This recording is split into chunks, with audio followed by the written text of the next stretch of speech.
Hey guys, I'm Will from Tested. I'm here today to talk to you about the Clever Coffee Dripper.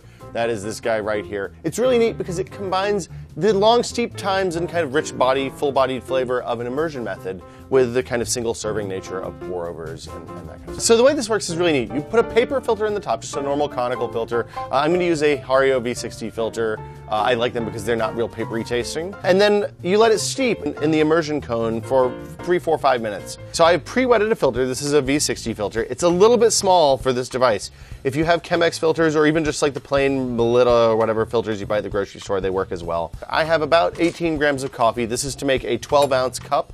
I'm going to dump this in the grinder. I'm grinding on a fine grind like I would for a drip machine, basically.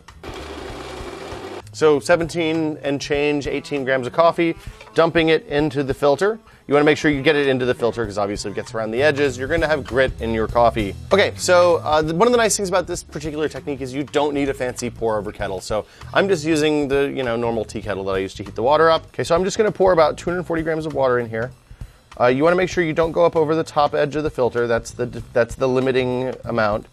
And I went a little bit over, but that's fine for this amount.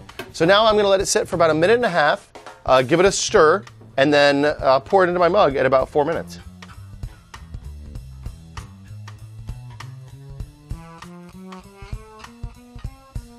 Four minutes have passed. Our coffee is ready to decant into Tested mug. All you have to do this is just set it down on top of the mug. It fits most size mugs I've tried, and it'll just drain it down into the coffee mug, and in a few seconds I'll be enjoying a tasty cup of coffee. So that's it. I got 12-ish ounces of coffee down here in my mug. As you can see, wet grounds in the bottom of the filter. That is a delicious cup of coffee thanks to the Clever. Now remember, key tricks. Wet your filter before you put it in. Don't overfill the sides of the filter. If you want to make more coffee, get taller filters. And 205-degree water just off a boil.